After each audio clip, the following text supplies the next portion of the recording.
नमस्कार, आप सभी दर्शकों का बहुत बहुत स्वागत करती हूँ। मैं हूं नेहा शुक्ला और आप देख रहे हैं जस्ट टीवी। लेकर हाजिर हूँ आप सभी के सामने आज की स्ट्रेट टॉक। तो लद्दाख में हिंसा से सावधान, लेकिन सावधान जहां पर एजेंसियों को होना चाहिए, सावधान होना पड़ रहा है प्रदर्शनकारियों को। कुछ प्रदर्शनकारियों का कहना है कि किसने गोली चलाने के निर्देश दिए, इस पूरे मामले की जांच होनी चाहिए, क्योंकि 4 लोगों की मौत हुई है। वो लोग जो प्रदर्शन कर रहे थे और ये जो मांग थी, जो प्रदर्शनकारी जिस मांग पर गुस्सा हो रहे थे या फिर उन्होंने हिंसा का रास्ता अपना लिया, वो मांग तो 5 सालों से चल रही थी। और फिर भी गृह मंत्रालय की तरफ से, गृह मंत्री की तरफ से आश्वासन तो दिया गया था, बातचीत की जा रही थी, लेकिन कहीं ना कहीं 15 दिनों से सोनम वांगचुक हड़ताल पर थे। उसके बाद कुछ लोगों की तबीयत बिगड़ गई मंगलवार को, और इससे जो प्रदर्शन में शामिल हो रहे थे लोग, उनका गुस्सा भड़क उठा।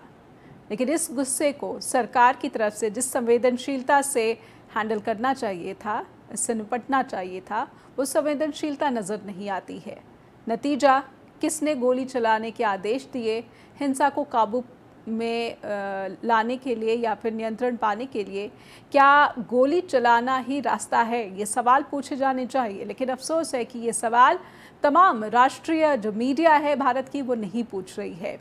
4 लोगों की मौत हुई है और कुछ लोग जो घायल हुए हैं वो अस्पताल में अभी भी, उनमें से कुछ जो है वो खतरे में हैं, उनकी हालत नाजुक बताई जा रही है। ये तो एक पक्ष है। एक पक्ष कह रहा है कि इसमें तो साजिश है विपक्ष की, ये बीजेपी का दावा है। गृह मंत्रालय की तरफ से भी बयान जारी किया गया, कहा गया कि ये तो सोनम वांगचुक ने भड़काया है लोगों को। लेकिन क्या भड़काया है तो क्या गोली चलाने का आदेश दे देंगे? ये तो आरोप लग रहे हैं, तो फिर आपको का उत्तर इस पर आना चाहिए। लेकिन अफसोस की बात है कि सोनम वांगचुक की तरफ से भी जो लोग मारे गए हैं उस पर संवेदनाएं नहीं जताई गई हैं। उन्होंने चुपचाप अपनी जो भूख हड़ताल है उसे ख़त्म कर दिया है।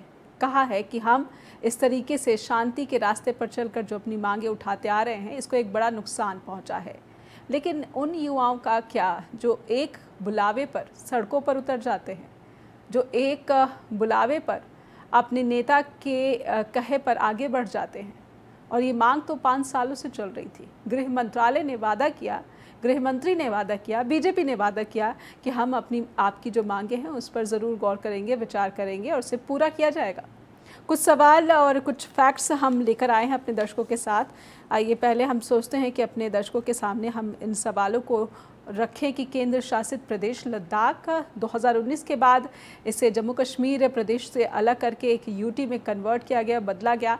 हिंसक प्रदर्शन जो कि 1989 के बाद लद्दाख में लोगों ने ऐसी हिंसा नहीं देखी है, और ये नाराज़गी जो थी वो सत्ता से थी। ये सत्ता से व्यापक नाराज़गी थी, और यहाँ पर जो प्रदर्शनकारी थे उनकी उम्र, अधिकतर प्रदर्शनकारियों की ये बताई जा रही है कि वो स्टूडेंट्स थे, वो यूथ थे। तो फिर इन स्टूडेंट्स या फिर यूथ से निपटने के लिए सुरक्षा बलों ने जो है हथियारों का इस्तेमाल क्यों किया? लाठियां बरसाई जा रही थी, खबर तो यही आ रही थी। तो फिर ये 4 लोगों की मौत हो गई है। हालांकि इस पूरे मामले में जो सुरक्षा एजेंसियां हैं उनकी तरफ से कोई क्लैरिफिकेशन तो नहीं आई, लेकिन गृह मंत्रालय ने आरोप मढ़ दिया है सोनम वांगचुक पर। चीन की सीमा से सटा ये प्रदेश है, एक और ये ऐसी जगह, संवेदनशील जगह जो कि चीन की सीमा से सटा हुआ है। और यहाँ पे छात्रों का जो प्रदर्शन है या फिर रोष है, जो कि मैं अपने दर्शकों के सामने बार बार ये कह रही हूँ कि ये 1-2 साल नहीं, 5 सालों से ये रोष देखने को मिल रहा है। सत्ता से, बीजेपी से 5 बार तो सोनम वांगचुक भूख हड़ताल पर बैठ चुके हैं।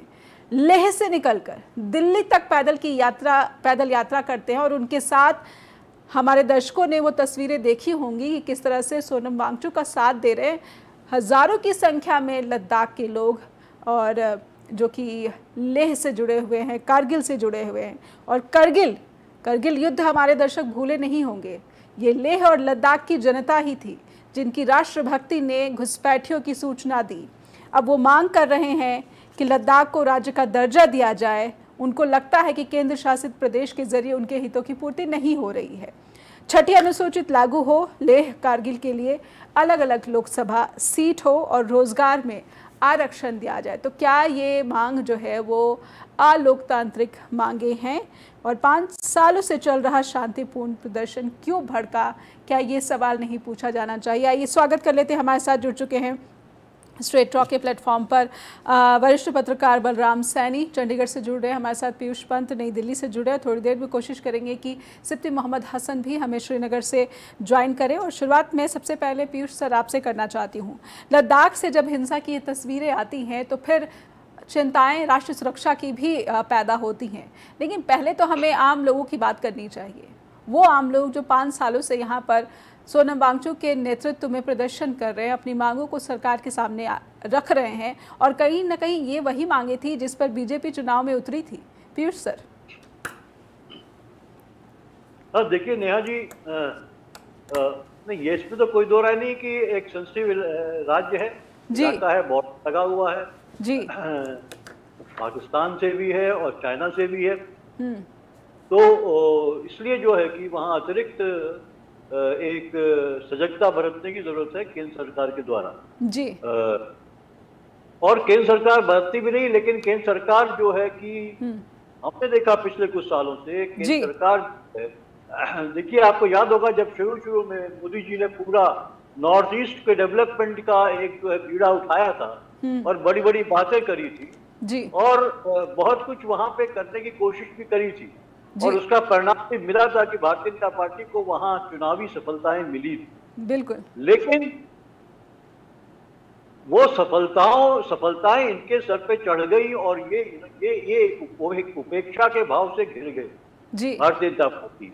इन्होंने कहा कम वोट में पीपल विल वोट अस, और उसके बाद जो है वो अपने हिसाब से काम करते रही भारतीय जनता पार्टी की केंद्र सरकार, और जो भी उसने वादे किए थे वो वादों को जो है कि पूरा करने से मुकरती रही, कुछ न कुछ बहाना बनाती रही। देखिए सबसे बड़ी बात यह है कि वहां पे सुदूर इलाका है, पहाड़ी इलाका है वहां, और उनकी अपनी समस्याएं हैं जी, और उनका प्रतिनिधित्व नहीं होता उस तरीके से भारत की संसद में। सिर्फ एक ही सांसद होता है, इसीलिए मांग उठ रही है 2 सांसदों की, एक करगिल से और एक जो है लेह से इधर से जी। तो ये तमाम चीजें हैं जिसकी उपेक्षा होती रही है, और इसलिए वहां के लोग आदिवासी, चूंकि ज्यादातर वहां वो आदिवासी इलाका है जी, और काफी कुछ वहां पे रिसोर्सेज, नेचुरल रिसोर्सेज है, क्योंकि जंगल का इलाका है बहुत ज्यादा, और क्योंकि हर पहाड़ी इलाका इस तरह का होता है जी, और तो वो वहां पे वो चाहते हैं अपनी पहचान बनी रहे, उनका कल्चर बना रहे, उनके रिसोर्सेज पे उनका ही अधिकार रहे, ताकि उनके रिसोर्सेज को छीना न जाए, क्योंकि वो भी इस बात को अब समझ गए हैं जी कि केंद्र सरकार के माध्यम से बड़े बड़े कॉर्पोरेट जो है उनकी जो निगाहें लगी हुई हैं कि बड़े बड़े प्रोजेक्ट ला के अपने फायदे के लिए, और वो जो वहां पे जो है पैर पसारे, और उसका परिणाम ये होगा कि वो तमाम दोहन करते रहेंगे वो, और लोगों को उन चीजों से वंचित कर देंगे, और लोगों को वो चीजें मिलेंगी नहीं, उनको रोजगार भी नहीं मिलेगा। बिल्कुल। ये अनुभव पूरे देश में जो विकास का जो मॉडल है उसका अनुभव यही है कि बातचीत होती है कि साहब हम तो यहाँ पे ये प्रोजेक्ट करेंगे और इसका फायदा स्थानीय लोगों को मिलेगा, ज्यादा नौकरियां उनको मिलेंगी, दी जाएंगी, लेकिन अंत में जब प्रोजेक्ट चालू स्थिति में बनने का आता है जी, तो कुछ को बहुत थोड़े से लोगों को, बहुत ही थोड़े लोगों को, स्थानीय लोगों को रोजगार मिलता है। सारी टॉप की पोजीशन और मिडिल लेवल की पोजीशन सारे बाहर से लाए गए, दूसरे राज्यों से लाए गए लोगों को वहां पर जो है रोजगार दे दिया जाता है। तो ये वो समझते हैं। देखिए सबसे बड़ा उनको जो लग रहा है कि थ्रेट है वो कॉर्पोरेट्स है, और ये देख रहे भारतीय जनता पार्टी जिस तरीके से पूरी तरीके से एक मैं कहूंगा, और इसमें कोई गुरेज नहीं होना चाहिए जी, जिस तरह से कॉर्पोरेट्स को वो लगातार सब कुछ निछावर करती जा रही है कि एक गठजोड़ है भारतीय जनता पार्टी की सरकार का और जो है कि कॉर्पोरेट्स का जी, और उसके हवाले सब कुछ करना चाह रही है। तो देखिए लोगों में यही एक गुस्सा है, लगातार असंतोष है, और हमने देखा, हालांकि देखिए वांगचुक जो है वहाँ के बहुत बड़े व्यक्ति हैं, बहुत जानकार है, साइंटिस्ट है, उन्होंने बहुत से शोध कर रखे अपने नाम पे उन्होंने, और लगा, और लेकिन वो गांधीयन तरीके से, गांधीवादी तरीके से शुरू से लगे हुए हैं। और अब लोगों का जो सब्र है वो टूटता जा रहा है, क्योंकि वादे किए आपने जो है कि अलग अलग हटा दिया जम्मू कश्मीर से। बिल्कुल, आपने छठी अनुसूची में लागू करने का भी वादा किया जी। और देखिए सबसे बड़ा ये कि आपने उनको विधानसभा भी छीन ली जी, जो एकमात्र विधानसभा थी उनकी, वो भी छीन ली। एक ब्रेक लेते हैं जी। लोगों को अपने अधिकार, अपनी बातें करने का एक मंच को छीन लिया आपने जी। कानून बनाने का अधिकार छीन लिया। एक ब्रेक लेती हूँ मैं जी। पीयूष सर, एक छोटे से ब्रेक के लिए रुकते हैं। हमारे साथ बलराम सैनी भी जुड़े हुए हैं और सिप्ती मोहम्मद हसन जो है वो भी जुड़ने की कोशिश कर रहे हैं। एक ब्रेक लेते हैं, ब्रेक के बाद लौटते हैं स्ट्रेट टॉक के साथ।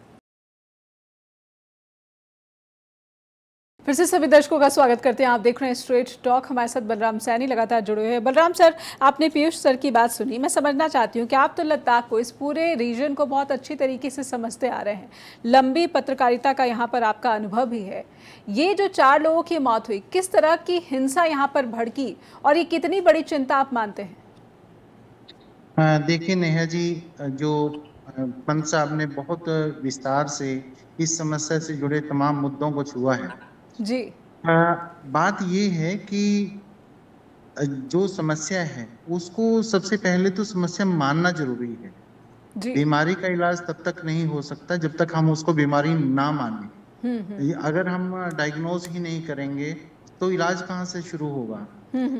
यहाँ पे दिक्कत हो रही है कि हमारी जो सरकारें हैं वो डिनायल मोड पे हैं। जब भी कहीं कोई समस्या होती है तो इल्जाम लगा दिए जाते हैं कि इसमें ये साजिश है, वो साजिश है। समस्या की अगर हम जड़ में जाएंगे तो हमें वहां से समाधान भी निकल आएंगे जी। आपने बात कही कि जब जम्मू कश्मीर एक था, ये 5 अगस्त 2019 को जी 2019 को जो संशोधन विधेयक आया उसमें साथ ही साथ जो जम्मू कश्मीर रीऑर्गेनाइजेशन एक्ट भी आया, साथ ही साथ बिल आया जो पहले राज्यसभा और अगले दिन विधानसभा, अगले दिन लोकसभा और तीसरे दिन 7 अगस्त को जो है राष्ट्रपति के साइन के बाद वो अध्यादेश वो जो है विधेयक बन गया जी जी। विधेयक जो है वो बिल, वो कानून बन गया। सॉरी, मेरा कहने का भाव ये है कि उस समय जब इस रीजन में लद्दाख में लेह और कारगिल जब 2 जिले होते थे, उस समय 4 विधानसभा क्षेत्र होते थे और 4 लोग जम्मू कश्मीर विधानसभा में इस पूरे क्षेत्र का जो है वो प्रतिनिधित्व करते थे। उस समय भी ये बात उठती थी क्योंकि ये भौगोलिक जो क्षेत्रफल के लिहाज से ये बहुत बड़ा क्षेत्र है, बहुत दूर दराज का क्षेत्र है। जब वो जो 4 प्रतिनिधि थे, 4 विधायक जो थे जम्मू इसके लद्दाख क्षेत्र के, लद्दाख क्षेत्र के, तो वो जो है वो सफिशिएंट नहीं थे। उस समय भी ये बात होती थी कि जब भी डिलिमिटेशन हो, परिसीमन हो, तो यहाँ पे प्रतिनिधित्व बढ़ना चाहिए। लेकिन हुआ ये कि जब जम्मू कश्मीर अलग हो गया, ये लद्दाख क्षेत्र के जो 2 जिले थे लेह और कारगिल ये अलग हो गए, तो वो प्रतिनिधित्व बढ़ने की बजाय ये यूटी बन गया। देखो वैसे देखा हम आम भाषा में कह देते हैं कि कश्मीर हमारे देश का ताज है, लेकिन कश्मीर नहीं, लद्दाख हमारे क्षेत्र का, हमारे देश का ताज है। और इस क्षेत्र की जो है वो लगातार पहले भी अनदेखी होती रही है और यूटी बनने के बाद बलराम सर एक बढ़ गई है जी। बलराम सर, एक बात जो जम्मू कश्मीर के मुख्यमंत्री उमर अब्दुल्ला ने कही जैसे ही हिंसा की जानकारी सामने आई, वो कहते हैं कि लद्दाख ने तो सेलिब्रेट किया था जब उनको यूटी का दर्जा दिया गया था, तो फिर क्या लद्दाख के लोग वो जो स्टेटस उनको मिला राज्य से अलग करके, जो यूटी का स्टेटस उनको मिला, क्या उससे अब जाकर असंतोष देख रहे हैं? पहले तो संतुष्ट थे, क्या ये बदलाव है या वो कुछ अलग बदलाव चाहते थे? जो बदलाव उनको दिया गया वो उन्हें धोखे की तरह लगा।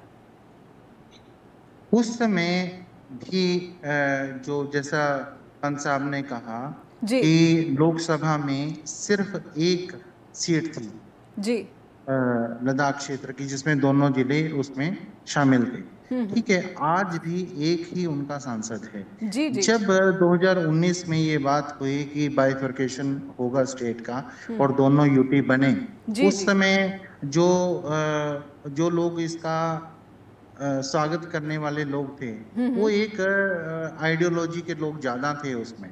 ठीक है, और कहीं ना कहीं एक बात जो हम आम देखते हैं कि दिखाया वही जाता है जो सरकार के साथ खड़ा होता है। तो जम्मू कश्मीर के मुख्यमंत्री उमर अब्दुल्ला को पूरी जानकारी नहीं थी, अधूरी जानकारी के रूप में वो बयान दे रहे थे? नहीं, ऐसा है कि उस समय ये सच्चाई बात है कि ज्यादातर लोगों ने जो है स्वागत किया था, लेकिन उस समय सपने बड़े बड़े थे। जो सपने उन लोगों को दिखाए गए थे, एक तो उस क्षेत्र का एक बहुत पहले से एक बड़ी पीड़ा रही है कि जब जम्मू कश्मीर का वो पार्ट था और वो कश्मीर प्रोविंस में आता था, ठीक है, तो जम्मू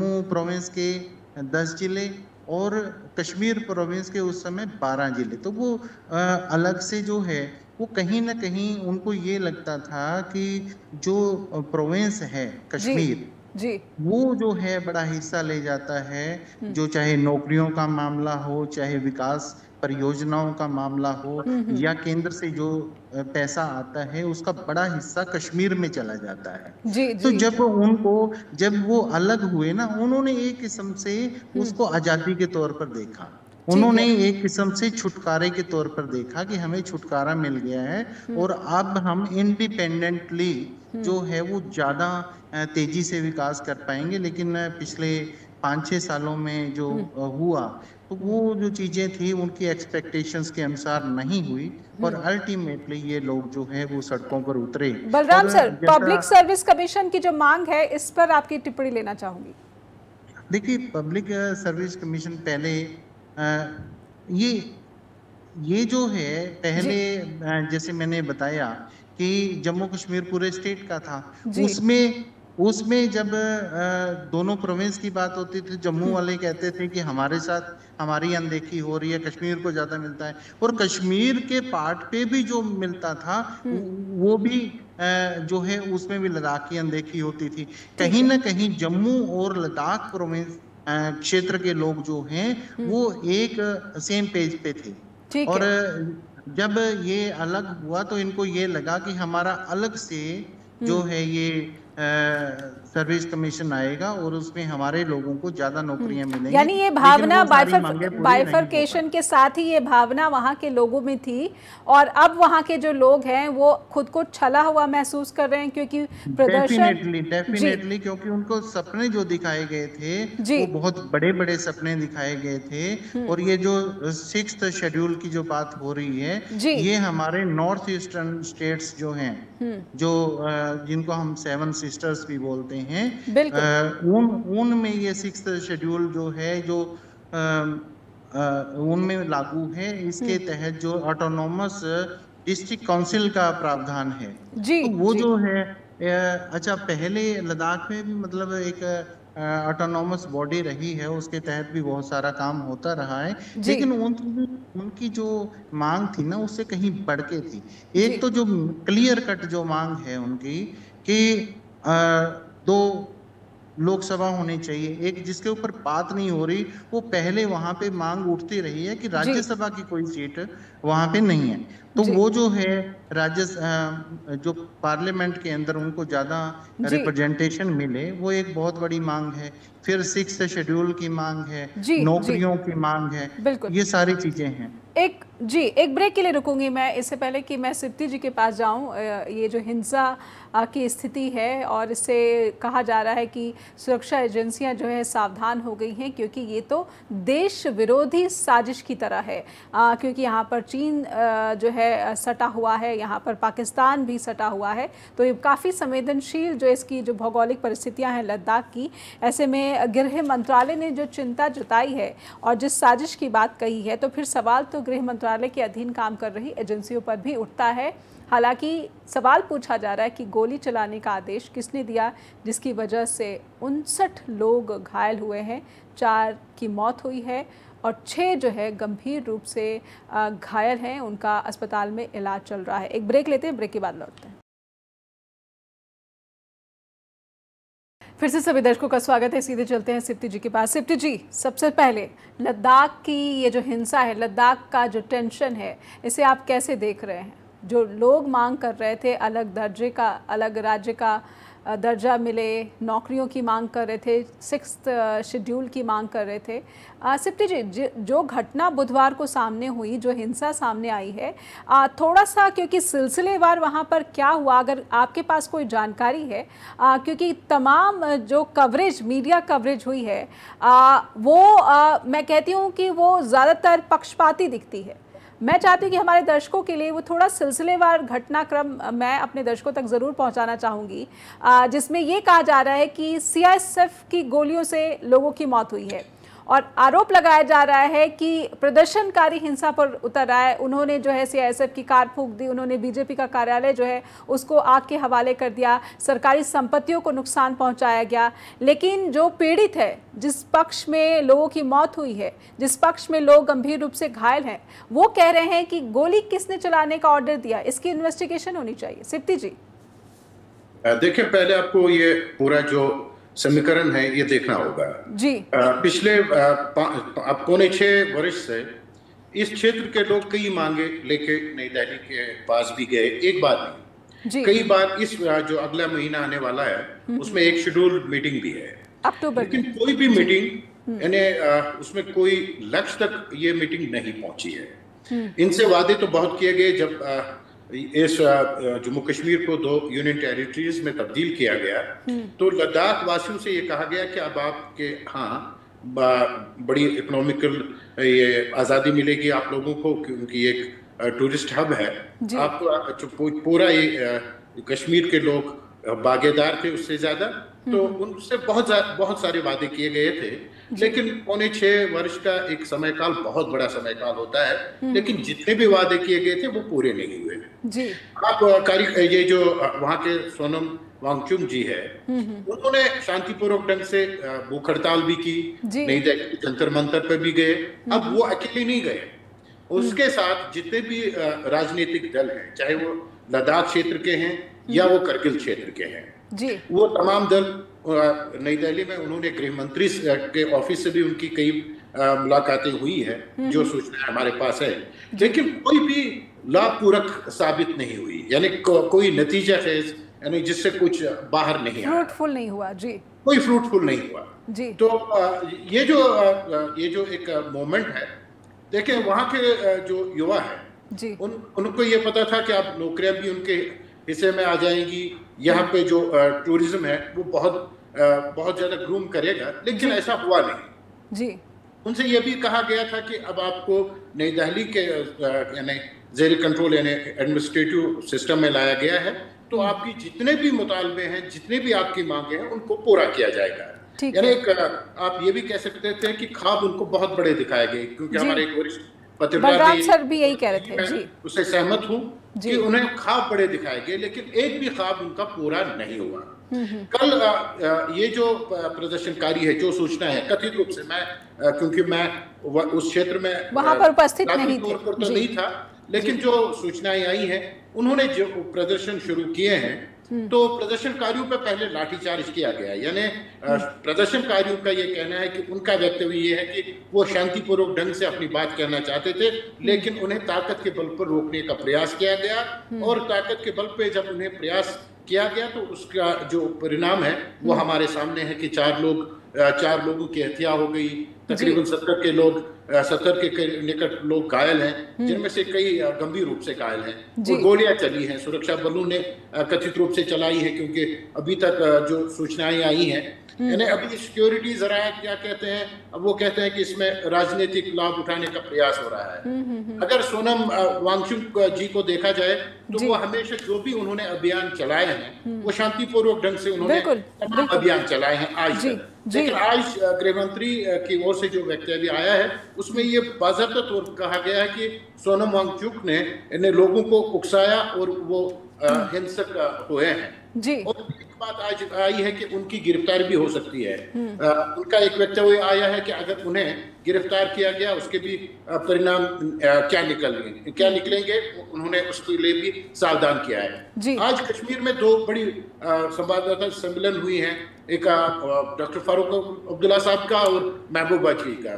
डॉक्टर फारूक अब्दुल्ला ने नई दिल्ली से विनती की है कि ये जो लद्दाख के वासी हैं ये बिल्कुल भी शांतिपूर्वक ढंग से हमेशा इन्होंने अपनी बात रखी है, जो हिंसा वहां घटी है उसकी जांच हो और आरोपियों को कटघरे में खड़ा किया जाए कानून के अनुसार। और उन्होंने ये कहा है कि उनके साथ यानी सीधी बातचीत हो, बातचीत के जरिए, लेकिन ऐसी बातचीत हो कि वो किसी नतीजे पे पहुंचे, यानी उसमें कोई परिणाम सामने आए। अगर परिणाम सामने आते हैं तो ये जरूरी है कि वहां शांति आ सकती है। उन्होंने शांति की भी अपील की है। महबूबा जी ने तो इसके लिए पूरे उनका वो अपना जाती वक्तव्य है कि उन्होंने इसके लिए आरोप लगाया कि जो भाजपा की सरकार है वो वादे बहुत करती है लेकिन फिर उन वादों पे अमल नहीं होता है। जी महबूबा जी ने एक और बात भी कही है कि जम्मू कश्मीर के लोगों से फ्लोर ऑफ द हाउस ये कहा गया कि आपको स्टेटहुड दिया जाएगा। अब 6 वर्ष का समय काल गुजर गया है, लेकिन वो भी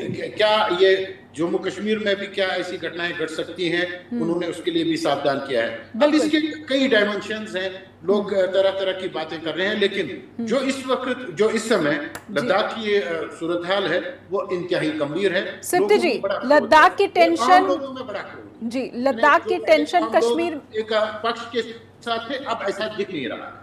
बिल्कुल। सिप्ती जी, एक सवाल, लद्दाख की जो टेंशन है कश्मीर के लोग इसे कैसे देख रहे हैं? स्टेटहुड का तो जो है दर्जा दिए जाने की मांग लंबे समय से हो रही है और उमर अब्दुल्ला पर लगातार लोगों का प्रेशर भी बना हुआ है। देखिए, कश्मीर के लोग पहले वो ये कह रहे हैं कि देखिए, आपसे मैंने जितने भी राजनीतिक दलों के नेताओं से बात हुई, उन्होंने कहा कि इनको बड़े वादे किए गए इनके साथ। अब उनको समझ आ गई है कि हम जब एकजुट थे तो हमारे में एकता जब थी तो हम एक साथ हर एक समस्या का समाधान ढूंढ पाते थे, लेकिन हमें बाइफिकेट कर दिया गया है और अब बात की बोलियां बोली जाती है। उनको अब ये समझ आ गया है कि जम्मू कश्मीर से अलग करने का जो निर्णय था वो सही नहीं था। ये जम्मू कश्मीर के राजनीतिक नेताओं का कहना है। बिल्कुल। एक छोटा सा ब्रेक और लूँगी मैं और उसके बाद लौटते हैं और समझने की कोशिश करते हैं कि फिर इसके आगे क्या, जो लद्दाख के लोग जो मांगे कर रहे थे, तो आगे क्या जो अक्टूबर में बैठक होगी उसे उम्मीद लगाई जानी चाहिए कि ये निर्णायक बैठक होगी, क्योंकि हिंसा हुई है, छात्रों का गुस्सा दिखा है, यूथ का गुस्सा दिखा है। तो क्या सरकार के कानों पर अब जू रेंगेगी या फिर सरकार के पास मौका है इस पूरे के पूरे आंदोलन को या फिर इस जो मांग है जो लंबे समय से चली आ रही है इसे एक साजिश कहकर इससे पल्ला झाड़ लेने का? एक ब्रेक के बाद लौटते हैं। फिर से सभी दर्शकों का स्वागत है और सीधे चलते हैं पीयूष जी के पास। पीयूष सर, इस सेगमेंट में छोटी छोटी टिप्पणी मैं लूँगी सभी पैनलिस्ट से, इसलिए मैं आपसे समझना चाहती हूँ, ये जो जेनजी वर्ड का इस्तेमाल होने लगा है, खास करके नेपाल में जो भी खौफनाक तस्वीरें हमने देखी, उसके बाद युवाओं के गुस्से को जिस तरीके से संवेदनशीलता से देखना चाहिए, सरकार तो नहीं देख रही है, लेकिन इसमें कांग्रेस की साजिश बताकर और यहाँ तक कि जो कांग्रेस के नेता और पार्षद है स्तांजिन, उनके खिलाफ जो है मामला भी दर्ज कर लिया गया है। लेकिन एक सवाल मुझे ज़रूर इसमें समझ नहीं आता है कि अगर कांग्रेस बतौर विपक्ष जनता की आवाज़ बनकर जनता के साथ खड़ी होती है तो उसे देश विरोधी साजिश क्यों बताया जाता है, और क्या ये कहकर गंभीर मांगों से पल्ला झाड़ा जा सकता है? आपको क्या लगता है, जो क्या कहा जा रहा है, सिप्ती जी ने जो जानकारी दी कि अक्टूबर में एक पहले से ही मीटिंग फिक्स थी, क्या अब ये जो हिंसा हो गई है, हालांकि इस हिंसा की जांच होनी चाहिए, अभी तक क्या जांच हो रही है कोई जानकारी नहीं है, लेकिन क्या अब आपको लगता है कि ये गुस्सा कहीं और ज़्यादा ना भड़क जाए या फिर गुस्से पर जो है हथियारों का या फिर जो है सुरक्षा एजेंसियों को खौफ दिखाकर कंट्रोल पा लिया गया है? इसके आगे आप क्या देख पा रहे हैं? देखिए, कहीं न कहीं मुझे लगता है कि आक्रोश है वो सुलग रहा है जी, और उसके जगह जो संवाद की बात कही गई, सही कही, संवाद करना चाहिए, लेकिन बहुत लंबा आपने डेट रख दिया 8 तारीख को, और पिछले भी संवाद हुए उसमें कोई चीज कॉन्क्रीट तरीके से आई नहीं, और अगर आई बात तो आपने उसको पूरा नहीं किया। तो ये तमाम चीजें जिसको लेके लोगों का विश्वास आपसे उठता चला जा रहा है सत्ता के ऊपर, जो केंद्र की सरकार है जी। और ये नेहा जी हताशा है जी, हताशा जो है वो इस तरीके से जो है सामने आ रही है कि वो जिस तरह से लोगों पे हिंसा कर रहे हैं, गोली चलवा रहे हैं। दूसरा जो उनकी जेन्युइन मांगे हैं वो उसको सुनना नहीं चाहते, वो सुन नहीं रहे क्योंकि वो सुनना नहीं चाहते जी, क्योंकि उन्होंने अपनी जो सदिच्छा है शासन चलाने की, गवर्न करने की, वो किसी और के जो है कि मैं कहूंगा कि बंधक के रूप में दे दिया है। वो किसी और के किसी और के हाथ में दे दिए, कॉर्पोरेट्स के हाथ में दे दिए। और वो हताशा उनकी इसलिए है कि लोग अब उनको लग रहा था कि लोग जो है कि सिर्फ मोदी जी का नाम लेते लेते जपते जपते जो है हमेशा जपते रहेंगे, और कितने भी गरीबी में पल जाएंगे, कितने भी उनके अधिकार छीन लिए जाएंगे, वो क्यों नहीं करेंगे।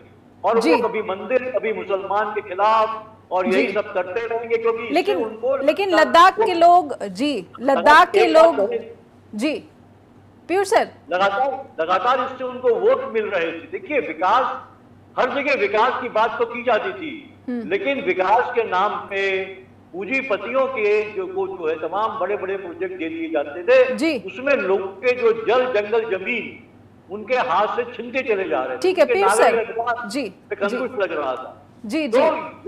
तो ये लोगों का संतोष है जो वो लगातार बना इसे जो है हल्के में नहीं लेना चाहिए। बलराम सर, मैं आपकी टिप्पणी लेना चाहती हूँ। जिस तरीके के लद्दाख के लोगों को समझा जाता है वो तो बहुत ही शांति प्रिय लोग हैं, क्योंकि इस तरह की हिंसा तो 1989 में 1989 में देखी गई थी। उसके बाद से ये जो है इलाका बहुत ही शांति प्रिय रहा है, यहाँ पर शांति बनी रही है। बल्कि ज़्यादातर जो है उनका जो संपर्क है वो या फिर प्रभाव जो है दिल्ली की सरकार से हमेशा रहा है। हालांकि कश्मीर के लोगों का इतना ज़्यादा जो है वेल कनेक्टेड नहीं मान सकते। तो क्या अब ये जो हिंसा आप देख रहे हैं, एक चिंगारी भड़क गई है और सरकार की जो हैंडलिंग है इस पूरे सिचुएशन पर, आपको लगता है कि इसे सावधानी से लिया जाना चाहिए, और आगे आप क्या देख पा रहे हैं? देखिए नेहा जी, अगर इसको जेनजीज का भी मान लिया जाए कि जेनजीज का गुस्सा है, जन आक्रोश है, तो भी हमें इस बात को बहुत गंभीरता से लेना चाहिए, खास तौर पे तब जब ये जो क्षेत्र है वो चीन से और पाकिस्तान से सटा हुआ है, और साथ ही इसके कश्मीर है जिसमें हिंसा का कई दशक का लंबा इतिहास रहा है जी। तो क्योंकि जब ये बंटवारा हुआ 2019 में, तो जम्मू कश्मीर के साथ भी स्टेटहुड का वादा किया गया था, और जम्मू हो चाहे कश्मीर हो, यहाँ सभी जगह थ्रू आउट मतलब जो सभी जिलों में 20 के 20 जिलों में ये मांग गाहे उठती रही है कि हमारे साथ जो वायदा किया गया था स्टेटहुड का उसको वापस किया जाए जी जी। वैसे भी एक आप देखते होंगे कि आपने यूटी से स्टेट बनते तो देखे होंगे, स्टेट से यूटी बनने का जो है ये एक अनोखा सा ही उदाहरण हमारे फैसला लिया गया था जी जी जी मिला, और एक ऐसा स्टेट जिसकी इंटरनेशनल एक आइडेंटिटी रही हो उसको आपने यूटी बना दिया, तो लोगों में गुस्सा इधर भी है जी, तो जी। अगर केंद्र सरकार खासतौर पर हमारा गृह मंत्रालय इन चीजों को, इन सेंसिटिव इश्यूज को बहुत गंभीरता से लेके और आगे की सोच के अगर इस मामले को सही तरीके से हैंडल करे, तो मैं समझता हूँ ये जो चिंगारी है ये यहीं पे रुक जाएगी और ये आगे नहीं बढ़ेगी। अगर हम इसको मिस हैंडल कर जाते हैं तो फिर हमारे लिए आगे भी स्थितियां ठीक नहीं रहेंगी। बिल्कुल बिल्कुल। मैं एक छोटी टिप्पणी सिप्ती जी से भी ले लेती हूँ। सिप्ती जी, जिससे उम्मीद की जा रही है उसके अगर हम कार्यशैली को देखें तो पैटर्न तो ऐसा रहा है कि वो जनता की आवाज़ को कितनी गंभीरता देते हैं। स्टेटहुड की ही जो मांग है वो तो पहले हुआ कि चुनाव हो जाएंगे तो फिर दे दिया जाएगा राज्य का दर्जा, जम्मू कश्मीर को राज्य का दर्जा नहीं मिल पा रहा है, और अभी जम्मू कश्मीर में ही आम आदमी पार्टी के विधायक के खिलाफ पीएसए के तहत मामला दर्ज करके उनको गिरफ्तार करके जेल भेज दिया गया, उसका भी काफ़ी गुस्सा देखने को मिला है। ये जो लद्दाख से जो चिंगारी निकली है, क्या उस भावना को फिर से मजबूत बनाती हुई आप इसको महसूस कर पा रहे हैं कि 370 हटाने का जो विरोध जम्मू कश्मीर के लोग जता रहे थे, इस विरोध को और मजबूती मिल जाएगी और यहाँ पर बीजेपी की परेशानी बढ़ सकती है? देखिए, ये एक डेलिकेट इशू है जी। जो लद्दाख में घटना घटी है, अगर इसको गंभीरता से नहीं लिया गया तो इसके जो परिणाम होंगे वो मेरे अनुसार बहुत सख्त हो सकते हैं। देखें, हमेशा लद्दाख के लोगों ने उन्होंने कश्मीर नीतियों का विरोध किया और हमेशा उन्होंने नई दिल्ली का साथ दिया, चाहे वो कोई भी विषय हो। उन्होंने हमेशा यही कहा कि नई दिल्ली की जो नीतियां हैं वो सही है। ठीक है। और 2019 5 अगस्त को जो निर्णय हुआ, सबसे पहले स्वागत उस निर्णय का लद्दाख वासियों ने किया। हाँ, करगिल के जो लोग हैं उन्होंने उसका विरोध जरूर किया है, परंतु हमारा ये मानना है कि यहाँ जो ये है वहाँ उन्होंने इसका ये किया, यानी उन्होंने उसका स्वागत किया। अब आप ये देखिए, जो आपने कहा कि डोडा के जो वहाँ जो घटना घटी है वो भी आपने उसका भी आपने जिक्र किया। कश्मीर में भी लोग बड़ी बहुत सब्र से इंतजार कर रहे हैं कि जो वादे उनसे किए गए हैं उन्हें पूरा किया जाए। आप जम्मू कश्मीर प्रशासन को देखिए, यहाँ पे 2 प्रशासन हैं, एलजी और मुख्यमंत्री। ये आम लोग समझ ही नहीं पाते हैं कि इख्तियार यानी पावर किसके पास है। हमें एलजी के पास जाना चाहिए या हमें मुख्यमंत्री के पास जाना चाहिए। जब यूटी में ऐसी परिस्थिति हो तो आम नागरिक उससे बड़े परेशान होते हैं। मेरा ये मानना है कि नई दिल्ली को बड़ी डेलिकेट स्थिति है, उसको डेलिकेट तरीके से देखना चाहिए और समय रहते देखना चाहिए। अगर जेनजी मात्र शब्द सुनकर अगर विदेशी ताकतों या फिर डीप स्टेट की बात होने लगे और कांग्रेस की साजिश, कांग्रेस का हाथ उनके साथ मिला हुआ बताया जाने लगे, तो फिर संवेदनशीलता का पता चलता है कि सरकार वाकई कितनी संवेदनशील तरीके से इस पूरी चुनौती का सामना करे। बहुत बहुत धन्यवाद करना चाहूँगी सिप्ती जी आपका भी, बलराम सर आपका भी और पीयूष सर आपका भी बहुत बहुत आभार, आपने वक्त दिया जी। स्ट्रेट टॉक के मन से जुड़े हम अब अपने दर्शकों से अनुरोध करना चाहते हैं कि जम्मू कश्मीर लंबे समय से यहाँ पर तनाव, यहाँ पर हिंसा, इसका इतिहास रहा है। लद्दाख के लोग, ये लोग शांति प्रिय थे, शांति प्रिय हैं भी। क्या हुआ जिसने इनके गुस्से को भड़काया, ये सब जांच का विषय है। किसने गोली चलाने के निर्देश दिए, ये जांच का विषय है। लेकिन सरकार ये कहकर पल्ला झाड़ रही है कि इसमें कांग्रेस की साजिश है या फिर ये माहौल बिगाड़ने के लिए एक एजेंडा दिखता है। जांच होगी तब नतीजे सामने आएंगे, लेकिन फिलहाल जो मांगे हैं उसको नज़रअंदाज नहीं किया जाना चाहिए। उम्मीद करते हैं कि अक्टूबर में जो बैठक होगी उसमें कुछ सार्थक, कुछ बड़ा ठोस परिणाम निकल कर सामने आएगा और लोगों की आवाज़ ज़रूर सुनी जाएगी। आप हम तक अपना ईमेल पहुँचाएँ info@broadcasting.com या फिर neha@broadcasting.com पर भी फीडबैक शेयर कर सकते हैं। बहुत बहुत धन्यवाद।